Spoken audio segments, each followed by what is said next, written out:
coluna Direito do Cidadão vai tratar de um tema que está muito em evidência hoje, o impeachment. Para tanto, nós trouxemos aqui no nosso estúdio o professor Carlos Melo, que é formado pela Católica de Brasília, especialista pela PUC de Goiânia, servidor público do Estado de Goiás, professor da FACIPLAC de Brasília. Professor Carlos, seja bem-vindo à nossa coluna Direito do Cidadão. E eu gostaria de saber do senhor impeachment, que em outras palavras, traduzindo para o português, impedimento. Esse tema que está tão em voga hoje no Brasil e que muita gente ainda se confunde. O que é o impeachment? Quais são as suas razões de ser e para que ele serve? Fique à vontade, professor. Bom dia, doutor Dantas. Quero dizer que é um prazer estar aqui debatendo esse tema, como o senhor falou, que está muito em voga, voltou à moda, né, falar sobre impeachment. A gente já sofreu um processo como esse anos atrás, né, no ano de 92, e agora a gente percebe um retorno do tema, né? Para começar a falar de impeachment, eu acho importante a gente fazer um retrocesso, uma caminhada histórica para entender quais são as origens, né, desse instituto. A gente pode falar da existência de impeachment quando nós estamos num sistema de governo republicano, né? Nós temos sistemas de governo republicano ou sistemas de governo monárquico, né? Existem algumas diferenças, né, entre eles. Na monarquia, a gente vê como características, por exemplo, a vitaliciedade, né? O monarca, o imperador, ele fica ali exercendo o seu reinado até morrer. E aí, então, o seu sucessor vai, então, continuar o seu legado. Então, na monarquia, nós temos essa questão da vitaliciedade. A gente pode dizer, de certa forma, que o mandato do monarca dura para sempre. Outra característica que a gente pode apontar da monarquia é a hereditariedade. Ou seja, os seus membros não são eleitos. O que torna a pessoa monarca ou rei é o sangue real, né? Então, sangue azul. O sangue azul, né? Então, há uma sucessão. E uma outra característica da monarquia é aquilo que nós chamamos de irresponsabilidade. E a gente tem um jargão antigo que falava: o rei não erra. Ou seja, o monarca não pode ser responsabilizado pelos seus atos. Diferentemente do que ocorre no sistema de governo republicano. Aí já na república, nós temos a característica da eletividade. Ou seja, nós não temos a questão do sangue.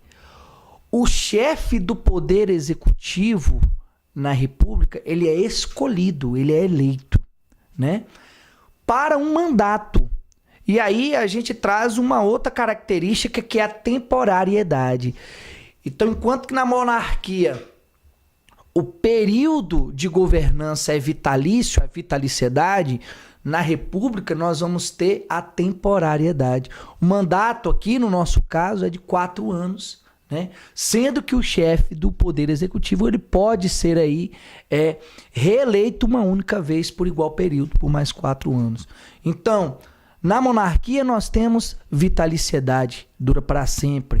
Na república nós temos a temporariedade, o período do mandato. Na monarquia nós temos a hereditariedade. A escolha, na verdade, se dá por aqueles que têm sangue real, o sangue azul, como o senhor bem disse. Na república nós temos a escolha, a eleição. Na monarquia, o monarca não é responsabilizado. E aí vem o ponto que eu quero chegar. Na república, nós temos como característica a responsabilidade. Então, o chefe do poder executivo na república, ele é responsabilizado pelos seus atos. É aquilo que nós chamamos de republicanismo, né? Então, o chefe do poder executivo, no nosso caso a gente fala que é um sistema de governo presidencialista monocrático, porque há aí a junção no chefe do Poder Executivo de chefia de Estado e chefia de governo, né? O chefe do Poder Executivo, ele pode ser responsabilizado pelos seus atos, né? Tá aí o início daquilo que nós vamos entender por impeachment, que é, como o senhor bem disse, o impedimento do chefe do Poder Executivo para exercer as suas funções. Impeachment é uma construção inglesa, né? A palavra mesmo impeachment é impedimento, impugnação. Ora, impedimento do quê? Impedimento do chefe do Poder Executivo de continuar a exercer as suas atividades, né? O chefe do Poder Executivo, na nossa Constituição, ele pode ser responsabilizado de duas maneiras, né? Ele pode cometer dois tipos de crimes. Ou um crime que nós vamos chamar de crime comum. Nesse caso aí, o STF é que vai processar e fazer o julgamento do presidente da República. E os chamados crimes de responsabilidade. Quando nós falamos em impeachment, nós fazemos essa ligação com esse crime de responsabilidade. Ora, crime comum são aqueles crimes cujos princípios nós adotamos do Código Penal, né? São princípios penais. Perfeito. E aí dentro disso, dentro de crimes comuns, nós temos os crimes comuns stricto sensu, são aqueles com previsão no Código Penal. Podem ser crimes eleitorais, podem ser crimes militares, podem ser crimes dolosos contra a vida e as contravenções penais, são chamados crimes anões. Então, quando a gente fala que o presidente pode cometer crime comum, ele está abarcado nessa seara, ou crime eleitoral, crime militar, doloso contra a vida, crime comum stricto sensu, que é o do Código Penal, ou as contravenções penais. Já no outro caso, que é o que nós estamos aqui a debater, os crimes de responsabilidade. Crime de responsabilidade, a natureza jurídica dele é político-administrativa. É o que pode ser crimes os conhecidos como os crimes políticos. Exatamente. Tanto que você fala que são infrações políticas. A parcela da doutrina que entende que é uma impropriedade você até falar em crime de responsabilidade ou crime político, mas sim é infração político-administrativa. É inclusive o entendimento do professor Luiz Flávio Gomes, né? Adota essa tese aí de que não se fala em crime. Exatamente. Fala em infração, porque crime é tipificado no Código Penal. Exatamente. E infração é tipificada praticamente ali na própria Constituição. Na própria Constituição, né? E com regras e princípios diferentes, né? Nos crimes comuns você vai adotar princípios do direito penal. Nos crimes de responsabilidade, eminentemente são princípios da administração, né? Tanto que você verifica lá no artigo 84, no rol dos crimes de responsabilidade, a probidade administrativa, né? Então, se nós estamos a falar de crime de responsabilidade, ou melhor dizendo, se nós estamos a falar de impeachment, nós temos que atrelar o tema à questão dos crimes de responsabilidade. Só ocorre impeachment se houver o cometimento de um crime de responsabilidade pelo chefe do Poder Executivo, né? Então, no artigo 84 da nossa Constituição, ele aponta ali 7 casos de crimes de responsabilidade. É um rol exemplificativo, né? Então, até porque aqueles 7 incisos não têm condição de abarcar toda a sorte de infrações que podem ser cometidas, né, pelo presidente da República. Mais adiante, no artigo 85, parágrafo único, mais precisamente, a Constituição vai dizer que legislação especial vai ter que tratar a respeito dos chamados crimes de responsabilidade. E essa legislação especial, ela já foi editada há vários anos.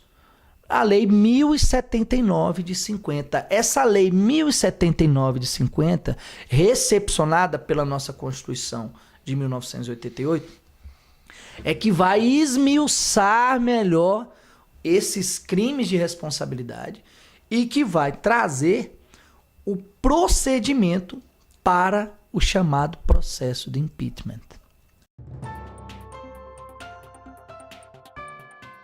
Seguindo o procedimento do processo de impeachment, a primeira questão que a gente pode levantar é: quem é que pode deflagrar um processo de impeachment?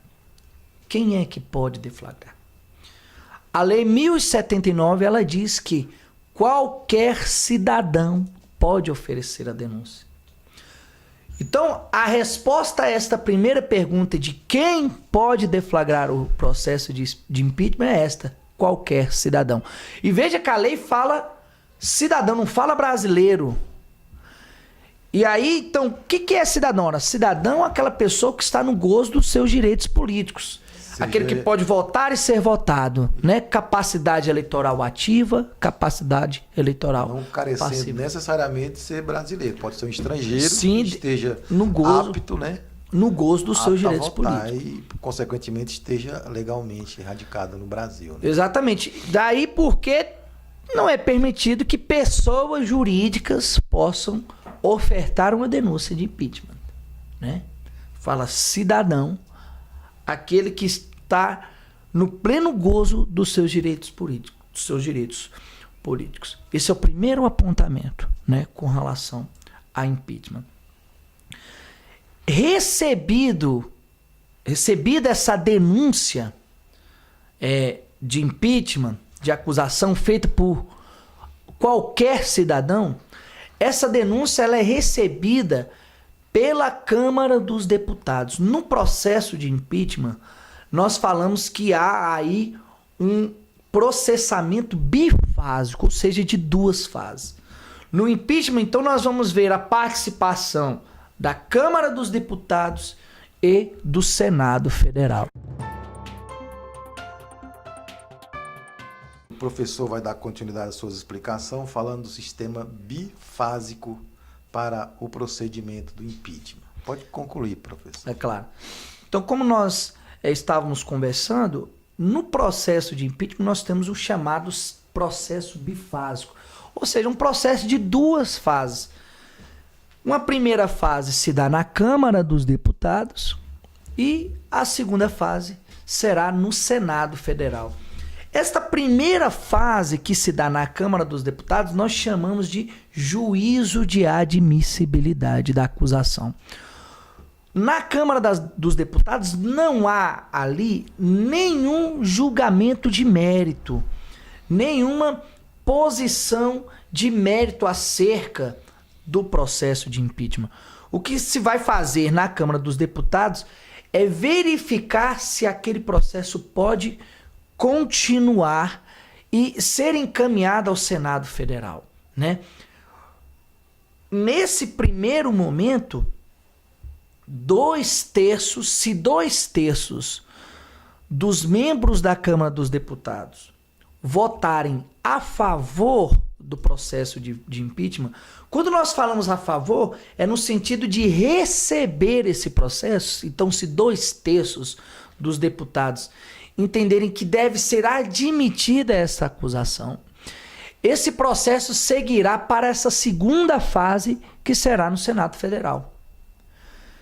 A partir do momento em que o processo é votado e 2/3 dos membros das câmaras dos deputados, 2/3 dos deputados federais. Professor, só para claro, o público entender, notadamente o estudante de Direito, que é o maior signatário do nosso programa e é o nosso objetivo. Claro. 2/3 hoje corresponde, considerando que são 513 deputados, quanto o número de deputados precisa votar a favor, considerando que seja 2/3 dos deputados? Importante essa pergunta, porque quando a gente trata de poder legislativo, a gente fala da teoria das maiorias, né? Então, quando a gente fala em votação no poder legislativo, a gente tem maioria simples, a gente tem maioria absoluta, tem maioria relativa ou maioria qualificada.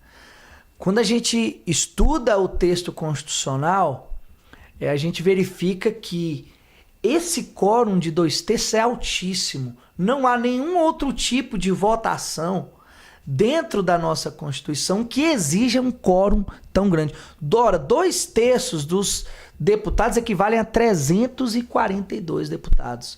Então, dos 513 componentes da Câmara dos Deputados, para que este processo seja admitido na Câmara dos Deputados, será necessária a votação, a aprovação de 342 votos dos deputados. Equivale a 75%, se não me engano. Nem mesmo para você alterar a Constituição, você exige um quórum tão grande. Só para acrescentar essa informação aí, do número de 342 corresponde a 2/3, importante dizer também que no total de congressistas são 594, né? Considerando que são 513 deputados e 81 senadores. Sim, é muito importante esclarecer que outro dia eu vi só para ressaltar aqui, professor, eu vi no exame público, não lembro qual a instituição que estava selecionando, e perguntou, e tinha essa questão, quantos congressistas tinham. É um peguinha, né? No Congresso. A gente tem que se atentar à palavra congressista. Ora, congressista é o membro do Congresso Nacional. Então pode ser deputado federal ou senador. E muitas respostas correram no sentido de 513. E se falar em congressistas, são 594. Claro, porque são os 513 mais os 83. Os 81 senadores. 81. Mas só que como a gente está tratando de um processo que a gente chama de bifásico, né? Então nessa primeira fase a gente vai considerar então só os 513 deputados. Perfeito. Né? Então, para você alterar a Constituição por meio de uma emenda à Constituição, nós precisamos de 3/5 dos deputados. Agora, para você tirar um governante, para você, pelo menos nessa primeira fase, admitir a acusação contra ele, você precisa de 2/3, né? 75% dos votos. Então, até para que a população entenda, não é algo simples, né? Você tirar um governante do poder de acordo com a nossa atual Constituição. É um quórum altíssimo. E se a gente for considerar a composição partidária ali da Câmara dos Deputados e do Senado Federal, né, me parece com PT e PMDB sendo os maiores donos aí das cadeiras de lá, em que pese todo a celeuma da presidente com o seu próprio partido, ainda assim a gente verifica que é uma situação difícil ainda de se tirar um presidente do poder por meio do impeachment. Até a gente faz uma caminhada histórica, a gente pode até fazer uma caminhada histórica, pensar em 92, quando saiu o presidente Collor, né? Ora, a gente sabe que o presidente Collor, naquela época, ele era membro de um partido chamado Nanico, né? PRB. Então, ele tinha ali pouca sustentação, né? Dentro do legislativo, dentro do poder legislativo, para poder dar apoio a ele. Na atual conjuntura, em que pese, como eu disse, toda essa celeuma envolvendo o próprio partido do qual a presidente faz parte, ainda assim é difícil, nesse momento, conquistar esses 342 votos, né, para seguir o processo de impeachment. Professor, só para o nosso telespectador ter uma noção, eu queria saber do senhor se existe limite de pedido de impeachment. Existe um limite, assim? Ou, sim, por exemplo, qualquer cidadão brasileiro pode ir lá e protocolizar um pedido? Você não pode, uma vez negado o processo, a denúncia de impeachment, e ela for arquivada, a gente até no jargão jurídico a gente pode entender que é uma espécie de coisa julgada aí. Porque por aquele mesmo fundamento, aquela pessoa não vai poder denunciar novamente aquele chefe do Poder Executivo, né?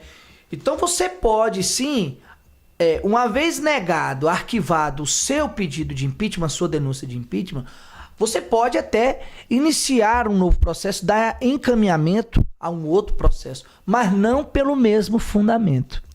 Existe também uma regra lá, né, professor, que aquele pedido que foi apreciado naquele ano, ele não pode ser repetido no mesmo ano. Ele tem que só ser aceito no ano seguinte. Positivo? É a questão da regra mesmo, se segue a regra da própria proposição legislativa, né?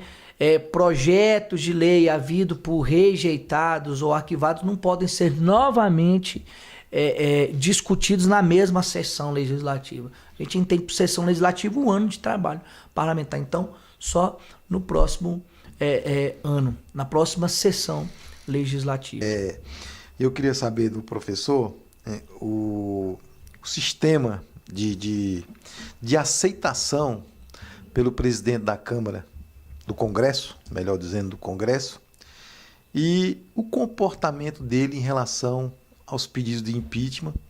E o senhor pode falar um pouquinho o porquê dele ter aceito esse último pedido e esse comportamento dele que nos aparenta até um pouco inadequado para um presidente de um Congresso Nacional. Isso aí, na verdade, doutor Dantas, é uma construção jurisprudencial. O que acontece? A Constituição fala que a Câmara dos Deputados tem que admitir o processo de impeachment. Só que chegando na Câmara dos Deputados, ali nós temos o regimento interno da Câmara dos Deputados, que vai esmiuçar melhor como se dará o processamento naquela casa. E aí o que acontece? Nós temos uma decisão passada aí do STF, já tem alguns anos, isso, que diz que o presidente da Câmara dos Deputados, ele pode rejeitar liminarmente alguns pedidos de impeachment sem precisar ir a plenário, sem que esses pedidos precisem ir a plenário da casa. Daí porque a gente verifica no noticiário aquelas notícias, o presidente da Câmara segurou os processos de impeachment, alguns pedidos de impeachment, negou outros pedidos de impeachment. Isso se dá porque o STF entendeu que o presidente da Câmara pode sim, ele mesmo, rejeitar liminarmente alguns pedidos, sem que esses precisem passar pelo plenário da casa. De certa maneira, isto é importante porque, se a gente for verificar que na Lei 1079 há uma diretriz dizendo que qualquer cidadão pode denunciar o presidente em crime de responsabilidade, imagina que a quantidade de denúncias que poderiam chegar na Câmara dos Deputados. Ora, se todas essas denúncias tivessem que ir a plenário para votação, aquela casa de leis está parada. Só ia viver de ficar votando denúncia de impeachment. Então, o presidente da Câmara dos Deputados ele pode fazer essa verificação se aquela denúncia tem fundamento. Uma cognição sumária, né? Exatamente. A própria Lei 1079 diz que, por exemplo, para você instruir um processo de impeachment, você tem que fazer firma disso, tem que ter firma, a sua assinatura tem que ter reconhecimento de firma, e tem que ter ali 5 testemunhas, uma formalidade, apenas um exemplo de formalidade. Então, se verifica o presidente da Câmara dos Deputados, ele pode verificar as provas que aquele denunciante, aquele cidadão está trazendo para o processo de impeachment. Porque se for uma denúncia infundada, totalmente infundada, não tem sentido levar aquilo a plenário da casa. Então, neste ponto, é importante sim que ele faça essa rejeição liminar. Agora, o que não pode haver é o extrapolamento desse poder que ele tem de rejeição liminar. Ele não pode usar isso para fazer barganha. E aí, quando o senhor me diz que, de certa maneira, pode estar sendo feito, está ocorrendo algum desvirtuamento, talvez seja por conta disso, talvez ele utilizar desse poder para poder barganhar alguma coisa, né? Então, ele não pode simplesmente pegar as denúncias debaixo do braço e falar assim, não, essa eu vou mandar plenário, não, essa eu vou segurar. Tudo tem que ter um fundamento né? E um fundamento idôneo para que ele negue ou que ele deixe processar a denúncia de impeachment. Me parece que o processo que está em voga é de dois juristas conhecidos, do Dr. Hélio Bicudo, Dr. Miguel Reale Júnior, né? Então, de certa forma, a gente até verifica que são pessoas gabaritadas, não estariam aí lançando sorte, né, sobre o futuro da nossa nação. É claro que essa questão do momento em que essa denúncia foi à frente, é que talvez esse momento é que a gente possa talvez entender que pode ter sido aí uma manobra do presidente, né, de ter escolhido o momento em que aquele processo vai seguir. O que a gente tem lido aí no noticiário aí é muito evidente, o fato de o próprio presidente do Congresso estar sendo investigado. Da Câmara, né? Da Câmara, perdão. E é muito claro, pelos documentos apresentados, as gravações das contas no exterior, e de que realmente há indícios de ilícitos aí. E o noticiário tem enfatizado que, em virtude dessa investigação do presidente, ele se utilizou dessa artimanha até para protelar, prorrogar as reuniões que tratavam do pedido de afastamento dele. E agora, no retorno aí dos trabalhos congressistas, provavelmente teremos aí uma situação ainda desagradável, até para o cenário nacional, tendo em vista que o Brasil está parado. E tudo depende, os investidores dependem da situação do país. A gente está vendo o dólar subir degrau a degrau cada dia, a bolsa do mundo inteiro está com problema, enfim. E em virtude disso, o senhor acharia interessante que o presidente fosse afastado para poder dar sequência, quem sabe o país voltar ao trilho, né? A gente enxerga aí um momento de instabilidade política, né? Até mesmo essa questão econômica que nós estamos atravessando, ela está muito atrelada a essa questão política.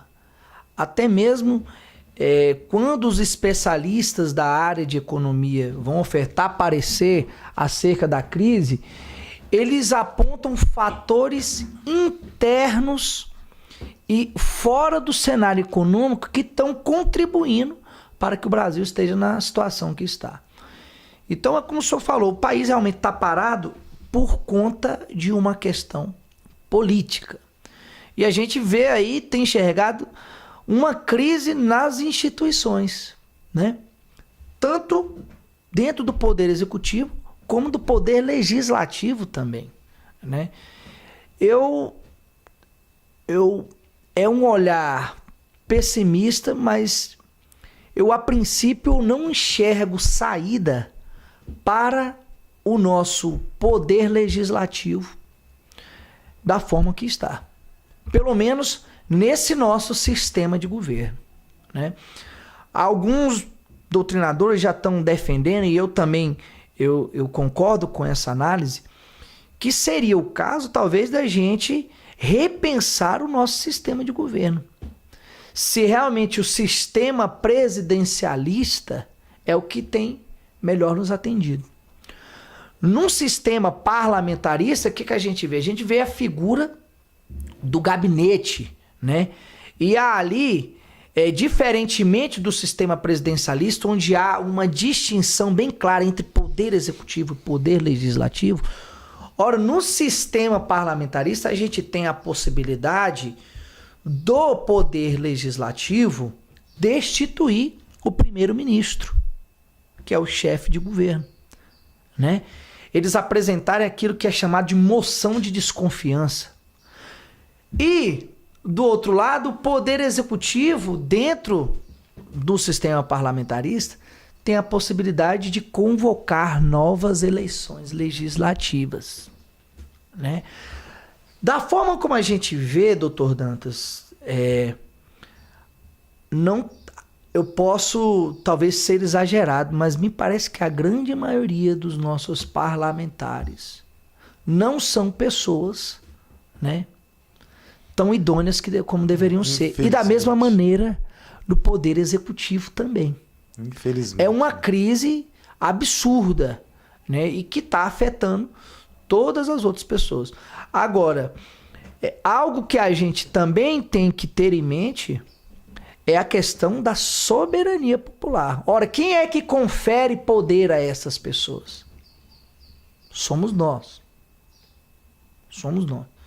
Então, é momento a gente repensar a nossa atitude de cidadão. Porque não adianta eu falar que não coaduno, que não concordo, que não aceito a situação como está, mas se chegar nas eleições eu ser comprado por uma cesta básica ou eu continuar votando nos velhos barões de sempre. Infelizmente, professor Carlos, a gente percebe aí que lá em São Paulo está uma guerra por conta da passagem de ônibus que aumentou. Uma passagem que foi a R$ 3,80, ou seja, aumentou 30 centavos. E esse mesmo povo, nosso povo brasileiro, não consegue enxergar o óbvio. Vê que o país, não, em virtude de tudo isso, é que aumentou a passagem, que o país não está bem, mas que não conseguem ter essa visão política. Que eu vou até acrescentar aqui uma coisa que eu defendo muito, há muitos anos, de que a nossa Constituição Federal deveria ser inserida já na primária. Eu concordo plenamente, também sou defensor, converso muito isso com os meus alunos. O povo brasileiro ele é carente de informação política. Por quê? Eu não tenho interesse de ensinar a ele uma Constituição Federal. Você pega um aluno aí do segundo ano aí, dificilmente ele não sabe os direitos que ele tem. Dificilmente ele vai te falar um inciso, um artigo da Constituição Federal. Isso prejudica muito a formação. A gente corta na própria carne, né? Mas assim, eu não acho que deveria ser um monopólio do curso do direito, o ensino do direito, né?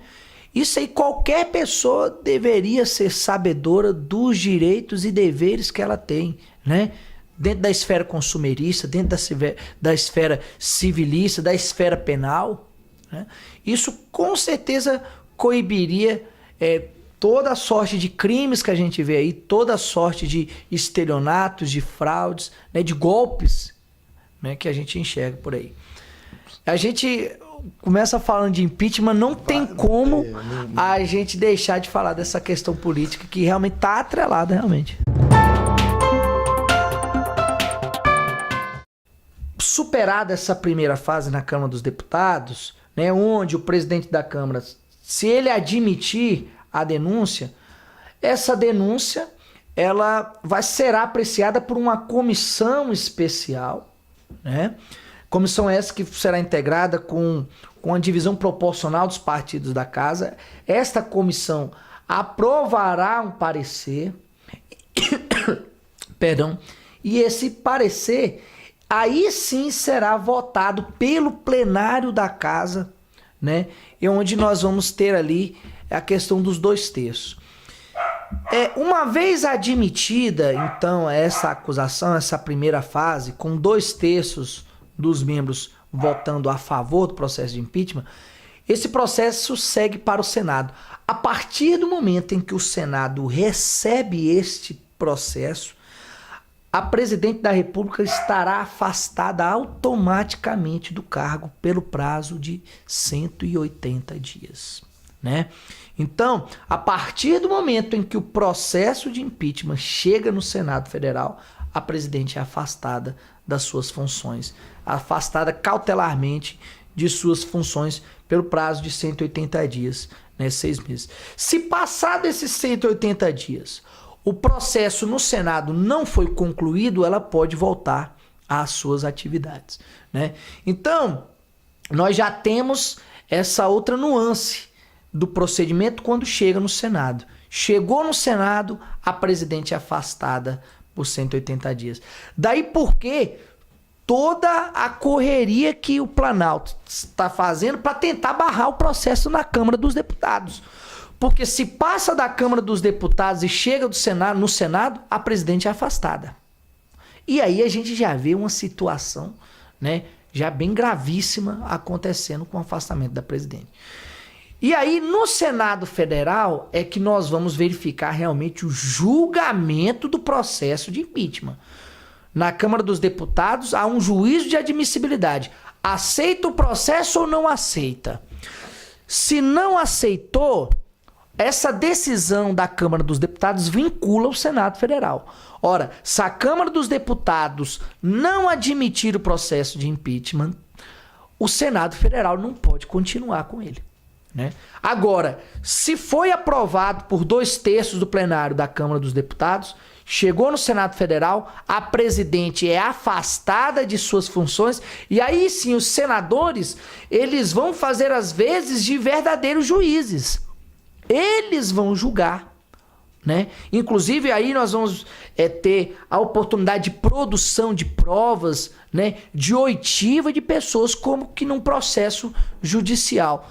Outra nuance, outra peculiaridade do processo de impeachment no Senado Federal é que a sessão de julgamento do processo de impeachment será presidida pelo presidente do STF.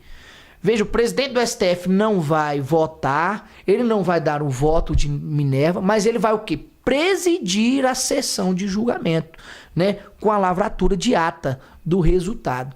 Então, no Senado Federal, os senadores aí sim estarão investidos de uma verdadeira função jurisdicional, né? E aí, eles vão também por 2/3 votar se condenam ou não a presidente num processo de impeachment. Mas a gente já fala aí de condenação, né? Perfeito. E aí, qual é o desdobramento disso? Ora, se o processo, se menos de 2/3, se o quórum de 2/3 disser que não querem o processo de impeachment, ou seja, que ela não cometeu o crime de responsabilidade, o processo é arquivado, né? Agora, se 2/3 entenderem que sim, ela cometeu um crime de responsabilidade, nós vamos ter 2 sanções aí. E são sanções, isso é importante, cumulativas. Ela vai perder o cargo e vai estar inabilitada de exercer qualquer função ou cargo público pelo prazo de 8 anos. Veja, não é por até 8 anos, são 8 anos. E é a perda do cargo mais a inabilitação da função pública por 8 anos. Isso é importante porque no processo do presidente Collor, a gente lembra que em 92 ele renunciou. E ele renunciou e entrou com um mandado de segurança no Supremo dizendo o seguinte: olha, eu já renunciei, o processo de impeachment perdeu o objeto. E o STF falou o quê? Não, uma vez deflagrado o processo de impeachment, ainda que o chefe do Poder Executivo renuncie ao cargo, ainda assim ele vai perder e ainda assim ele vai ficar inabilitado por qualquer função de cargo público. Para ele gozar desse direito, ele teria que ter renunciado antes da abertura Antes da abertura do processo de impeachment. Né? E aí, uma outra questão importante é a seguinte: muito se pergunta com relação à questão do controle judicial acerca disso. Será que cabe algum pronunciamento do Poder Judiciário? Será que o Poder Judiciário, em algum momento, pode mudar essa decisão do Senado Federal? A resposta é não. O Senado Federal, ele é totalmente soberano na decisão que tomar, né? Até porque ele estará investido de uma função jurisdicional que foi otorgada pela própria Constituição da República. O que pode acontecer é o seguinte: a nossa Constituição diz que o judiciário não excluirá de sua apreciação qualquer lesão ou ameaça de direito. Então é claro que, em havendo algum descompasso do rito procedimental com a Constituição, o Supremo Tribunal Federal, o Poder Judiciário, vai poder sim, de alguma maneira, corrigir. É o que a gente verificou agora com esses mandados de segurança, esmiuçando e explicando qual é o procedimento correto a ser adotado, né? Eles estavam tentando lá seguir o regimento que falava em votação secreta, vem o Supremo Tribunal e fala não é votação secreta, é votação aberta, né? E então nós temos a participação do Poder Judiciário nestas questões quando houver lesão ou ameaça de direito. Agora, de nenhuma maneira pode haver a mudança da decisão que foi tomada pelo Senado Federal nesse processo de impeachment. Então, a pena de um processo de impeachment é essa: a perda do cargo público e a inabilitação, né, por 8 anos, não é até 8 anos, é por 8 anos, né, de qualquer cargo, para o exercício de qualquer cargo ou função pública. Vale salientar o seguinte também: esses 8 anos, eles passam a contar a partir do fim do mandato. Veja, Collor renunciou em 92, o processo de impeachment também que o condenou, também me parece que é datado desse mesmo ano, de dezembro de 92. Ora, o mandato ia até 95. Collor ficou inelegível de 95 até 2003, né? Porque se seguiu detidamente essa questão dos 8 anos. Bom, professor, a gente está chegando ao fim. Gostaria muito de agradecer o senhor pela sua presença, pelos conhecimentos passados. Eu tenho certeza vão ajudar muito o aluno que assistir esse bate-papo. Eu gostaria que o senhor fizesse as considerações finais para a gente poder encerrar esse programa. Eu quero agradecer, doutor Dantas, o convite. É sempre um prazer estar aqui conversando, debatendo sobre direito. É algo que nos apaixona, né? Tanto que a gente está aí dando aulas, conversando, e quero deixar claro, estou sempre à disposição aí, sempre que pudermos conversar, esclarecer as pessoas, estou aí, né, à disposição para qualquer chamado, para qualquer debate. Professor Carlos, é a TV Ocidental e a gente que agradece a presença do senhor. É uma fala muito construtiva que eu tenho certeza que contribuirá muito com o telespectador que tiver a paciência de nos assistir. Muito obrigado, tenha um bom dia.